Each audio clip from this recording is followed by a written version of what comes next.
haddaba waxbaa jira heesta dheer oo inta heesa la yiraahdo hoosta laga gelinayo oo dhaqanka Soomaaliyeed kuba jirin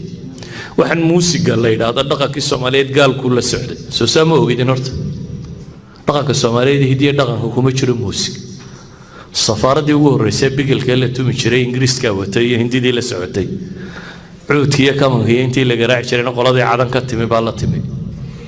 Soomaali gabay iyo heesba waa taqaaniya maanse iyo buraanbur iyo wax la tiriyo وحاراني وحلال دتكم هذه الشرين هدو وحن كجبيو غير اسكو ديريانا وحلال الشري وروا وحن هدو جالي سامانا يا مو حسنا مانا يا وكجبيانا دلو ماركينين حما ووحفي عن إذا اللغة أهان هدادو جدان هسوا وحي كهذا يسوع مرة هاي تيرنيس يو إذا كو قال دينتو مرة في عن تريانو إذا هكا صيرنا يا وحران دوا مرة عادية وحين نسكوها هناك هذا هناك أمها وقم قمت الضنب هدي بوب مارلي لغوت وهي موسيقى دقدقته هي معازف تواتها تلقى ورما يا للي مي بنات مسمى بنانا تلقى هذا يا وكا وحكى له لقى هذا يا وحن لقى هذا يا هديتي هذا الحن إذا وحنوا مالين يا وحن وقران إنسان وحسن وقران إنساني وحبا وداد بايلهكم مرمرصوننا والله أعلم وحرام الصالح يسيقول وحرام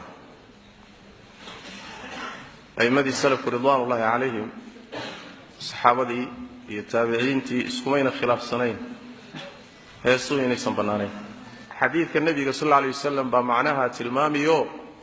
هيسوين يسمبنانين صحيح البخاري حديث كوسوغان من حديث أبي عامر أو أبي مالك الأشعري أي النبي صلى الله عليه وسلم لا يكونن من أمتي أقوام يستحلون الحر والحرير والخمر والمعازف ummadayda waxa ka mid noqon doona dad xalaashan doona farjiga iyo zinada xalaashan doona xariirta xalaashan doona khamrada xalaashan doona macaazifta qalabka la qaraaco ee heesaha loo garaacay muusig iyo wixii la mid ah dad xalaashado ummadayda ka mid ah imaan doona ibn Islaam sallallahu waa mid hadda taagan waa hadiiska sahih bukhari ku sugan yahay صحابة النبي صلى الله عليه وسلم عبد الله بن مسعود وكلا وحا كسغن انه يري الغناء ينبت النفاق هيسوه منافق نمي قلبك جليان اما كبيران مفسدته الشركة اي قلوبته او جيسانيان فسادين ايام بوتلماميا الامام مالك شيخ الشافعي وحا كسغن انه يري هيسها وحا دغيستا انغا اكتندا ددك فساقدا فساقdu waa dadka diinta xun waxaa heesaha dhageyst marka culimadii salafka ridwaanullaahi calayhim heesuhu inay xun yihiin oo aysan banaanayn agtooda khilaaf kama jirin gadaal dambe wadaada yimid ayaa masalada khilaaf galiyay sidaas daraadeed heesaha laga fogaado غيرها نوع عاسى أسوى حاران بإجماع علماء الأمة وهذا هيستا أتقنان الفنانين تأتي هذان يهبل وفنان وهيسا أتي هذان هوشي كهولين وحاران وانا مسألة إجماعية خلافنا مله وذا الدنبو أصغو اسكسر عليو حيقسانو هول مالكاقو أنتها يا كله قي مركا وذا الدنبو وركيسو اسكي هاي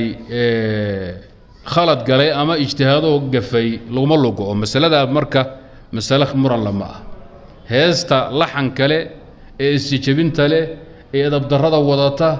نيوين دقنكي آنا هاي اللي هو يقان dadka fasaqada caanka u noqotay heestaas waa hees xaraan waa in banaanka laga maro ninka sameeyana waa faasiq marxati ma galo ki kaag dhawa wixii laga shaqeystana waa xaraan lagu ma xajiyi karo bal walguna cadaab mudanaya ninka fanaanka muqanniga ah ee heesaaga ah inuu xataa khaldan yahay isoo yahay wuxuu inaysan fiicina waa isoo yahay nafta naga baratay waa balwad waa ku soo koray xogo mushaaru ka raadinaya